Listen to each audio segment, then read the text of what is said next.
Good morning, it's Barbara. Pearl's ready to play. Poor thing, 2.5 weeks. Dennis is making his coffee, and I'm gonna be talking to you on a bright, sunny day. We still have our snow, but it is not as deep as it was, for sure. Good morning, it's Barbara.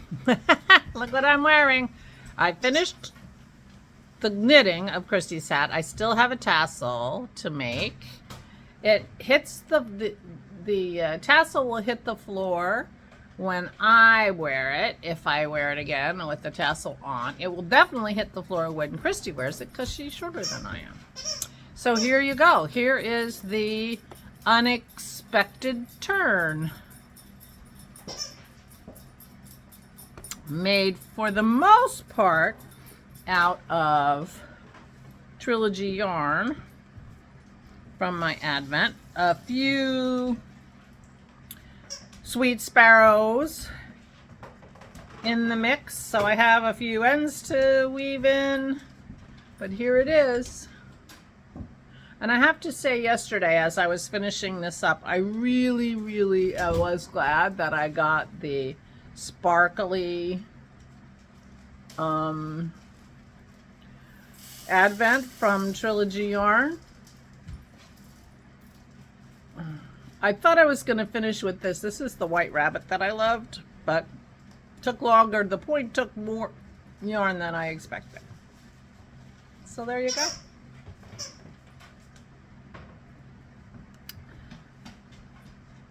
Unexpected turn. I should, it's got to be at least 6 feet tall because I had it on my head and folded over. And this should keep Christy very warm in Mississippi whenever she gets it. So now I have to watch videos on making a nice tassel, and then I will be going to the post office. I think I'm going to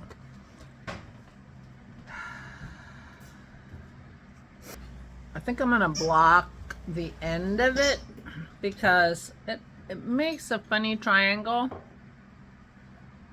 from the decreases, because the decreases are only on one side. But if I block it like this, then it makes a nice triangle. And since it's at the very end, it won't matter. And Pearl's trying to entice Dennis. I thought Dennis had already gotten his coffee ground, but apparently not. Anyway, if I block it like this, then it comes to sort of a more natural point. There's the decreases there. Very nice looking. And I will not be blocking the whole thing. I don't think that there's any point to doing that. Christy will be zhuzhing it. I don't want to, well, I don't know. Maybe I should try. What do you think? Anyway, the knitting is done. And I didn't mean to imply yesterday that I didn't enjoy knitting on it. I did. The problem was I started knitting on the trove first. And I didn't want to stop knitting on the trove. Not that I didn't want to knit on the hat. I don't know if that makes sense. I wanted to knit on both of them, and the first one I picked up is the one that I worked on. So yesterday I picked up Christy's hat first, and I just knit it till it was done. Voila, it's done. But then I did pick up my trove, and I also worked on my trove. I have to say, I am so in love with this. I cannot tell you.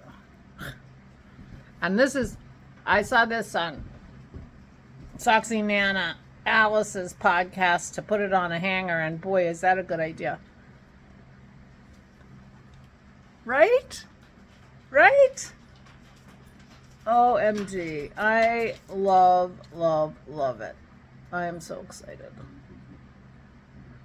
So I did, where I was yesterday, I was only 2 or 3 rows in from putting them together. So I didn't get a ton done. I got at least an inch more done.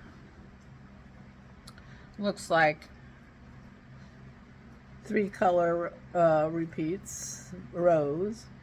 But I had been mostly working on the hats, so. I'm really loving it, I have to say.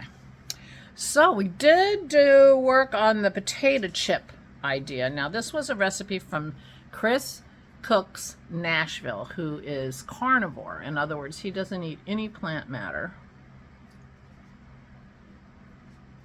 And these were carnivore potato chips. Now this is based on another recipe that I had tried a while ago, you might remember, with the cottage cheese. That didn't turn out, I didn't like it much. Dennis thought it was okay, but we never made it again.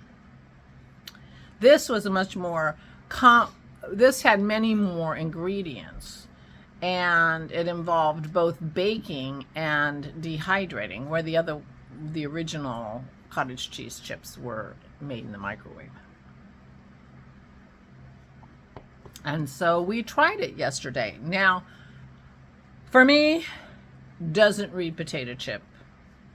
I got some malt vinegar and salt, and to try to make it salt and vinegar flavored, but I didn't put enough vinegar, I guess. I don't know. Couldn't really taste the vinegar. And they didn't really read potato chip to me, but they weren't bad. They really reminded me of Parmesan crisps, because I could taste the cheese. They tasted cheesy to me. Now, when he made his, he put sour cream powder and onion powder or something, to make them sour cream and onion. And maybe that disguised the cheesy flavor. Maybe I used a different cheese than he did. I used Havarti, he used like Swiss. We thought if we tried them with mozzarella or provolone, which wouldn't impart a very strong cheese flavor, that it might be a little bit different. But meanwhile, they weren't bad, and Dennis liked them. And they work very well with dip, and we can have dips, some dips. So we only made half the batch because that's all that would fit in our dehydrator, but we're going to make the other half of the batch today. So that's a bit of a success. As with many of his recipes, they're a lot of work to come up with something that you like, made only with, eggs and cheese and dairy and things like that. Like breads and things. So, I have a bit of a runny nose. Hold on. So it's good to know if we want these things, we can make them if we want to do a little work, but I'm not anticipating that this is going to be in regular rotation like my crackers are, because my crackers are just more straightforward to make. But they don't taste anything like my crackers, so they are an alternative, and they weren't bad, but they weren't potato chips. And I'm not shocked. I'm not shocked that they weren't potato chips. Okie dokie. So we did that yesterday. What else did I do yesterday? Yesterday was Thursday. I did a bunch of knitting. I knit during the day, which is, like I said yesterday, not typical, although maybe it's becoming more typical now. I used to knit during the day. Yeah. Watched some Vera. Oh, I watched Ready Player One. Now, I had read the book, and so I was interested in the movie. I couldn't find it anywhere. I probably told you this story, very annoying. Couldn't find it anywhere on my TV, on all my different channels, so I bought it on eBay. Wasn't much. As soon as that arrived, I found Ready Player One on my TV, on the Roku channel.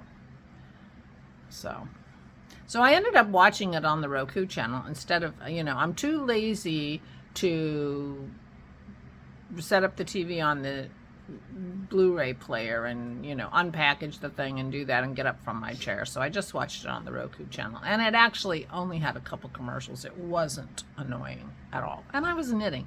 So, I just knit through the commercials. It's no big deal. Anyway, as is typical with me, I should have watched the movie before I read the book. I'm always disappointed in the movie if I've read the book before I watch the movie. I can't think of a movie where I had read the book first and I really liked the movie a lot. I have a lot of trouble sort of distancing myself from my memory of the book. But if I watch the movie first and then read the book, I can like the movie and like the book and recognize they're very different. And this was, you know, this had the overall theme was the same, but so much of the detail was different. The characters were there, but so much of the detail was different. And yeah, so that was a little bit disappointing. My best example of this problem I have with the movie versus the book is Jaws. I watched the movie Jaws before I read the book. And I know I wouldn't have liked the movie if I had read the book first. And the movie was a great movie. It was a great adventure movie. It was, you know, iconic. But then I read the book and I'm like, oh my gosh, there's this whole thing going on in the book with Richard Dreyfuss character is having an affair with the police chief's wife and blah, blah, blah, blah, blah. You know, it's like it was full of stuff that was not in the movie. And I'm sure if I had read the book first, I would have been like, wait a minute, what about this? Wait a minute, you know. And he pared it down to an adventure story, an excellent adventure story. That's Spielberg did that, right? I think it was Spielberg who did Jaws.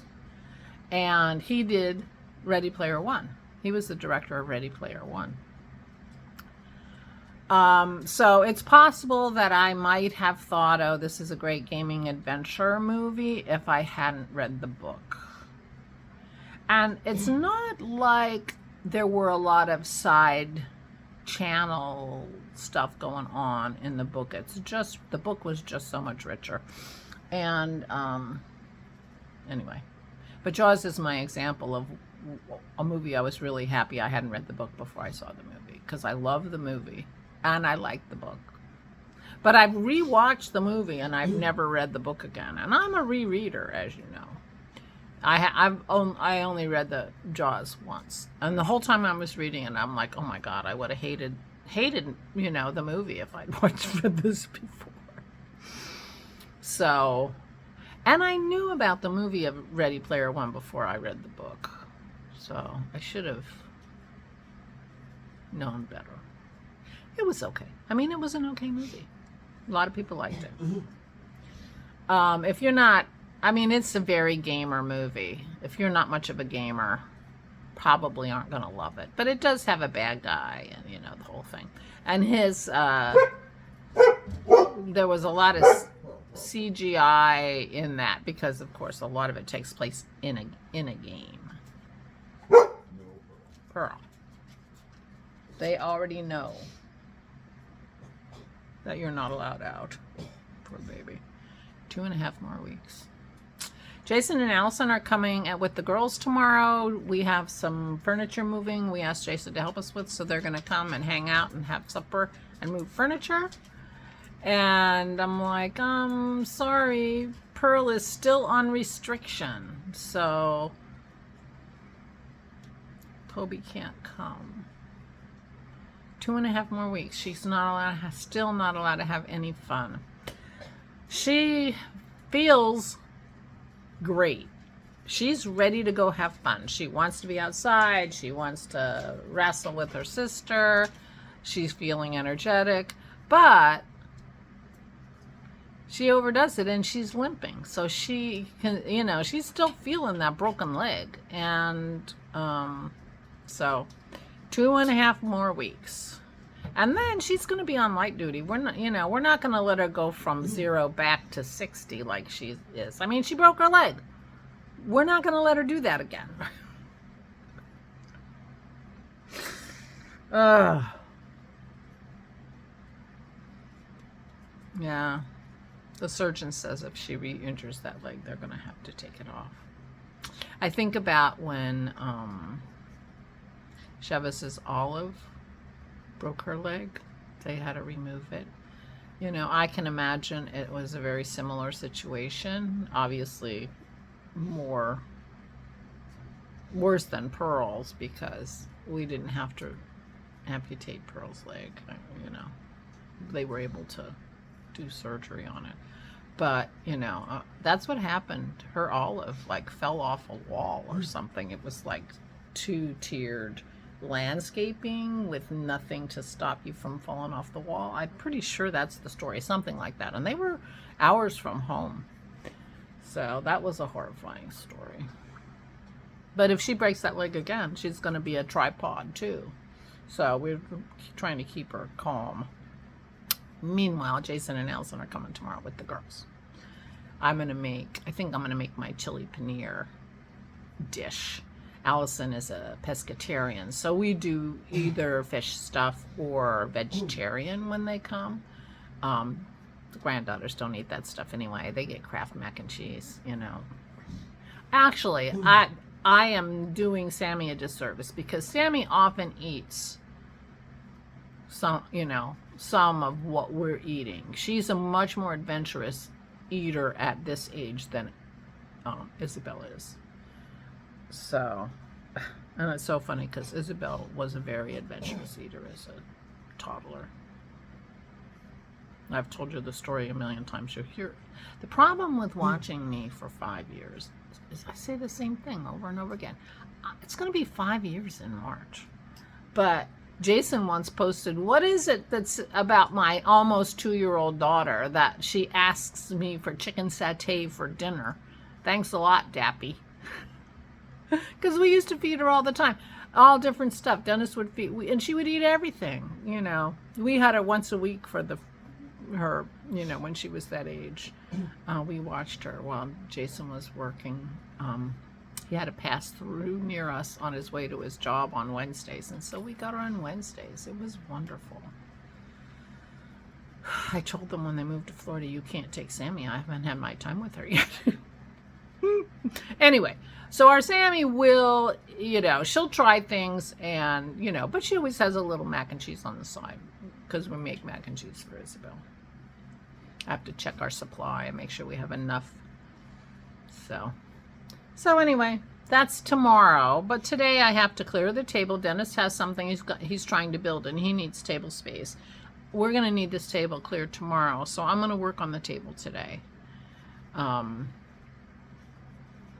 In terms of, there's all papers over on half the table. And I need to go through those papers and file them and figure out what I need, what I don't need, you know, that kind of stuff. So I'm going to do that. So Dennis has room to play with his new equipment, put it together. He's rebuilding our computer system here. And he needs room. So I'm going to work on that. Meanwhile, I'm going to go. I will be knitting today. I will be maybe watching a video on tasseling today. And I think I'm going to block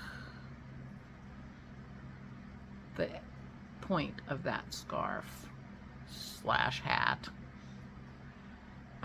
Just so it lays nice.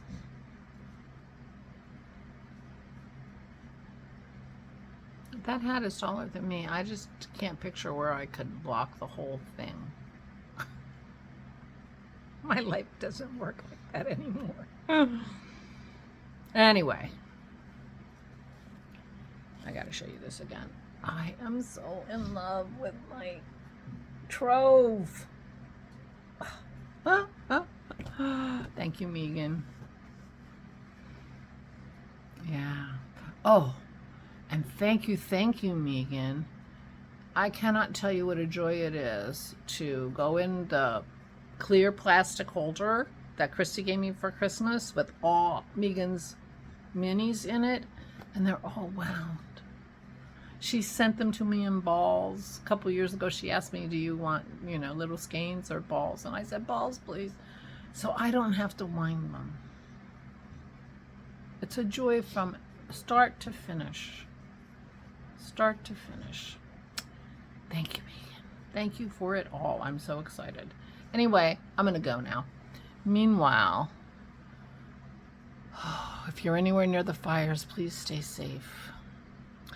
I'm going to put a link to how to build a Corsi Rosenthal box below, or about them, that you can find out how to make them, because they were first designed. It's a filtering fan. We have 3 of them in our house because they filter out COVID virus airborne particles.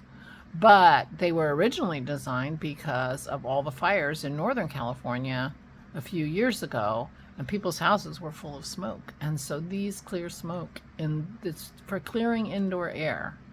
And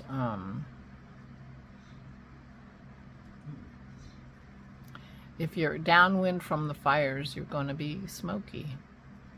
And I hope that you aren't anywhere near the fires. It's horrifying to look at the pictures. So anyway, I'm going to go. But I will put a link to Wikipedia down below where you can find out about Corsi Rosenthal boxes. That Dennis built ours. There, you know, you buy the parts at the Home Depot, and it can clear your air, filter your air. All right, now I'm going. Please take good care of yourselves. Please, please, please stay safe and stay safe.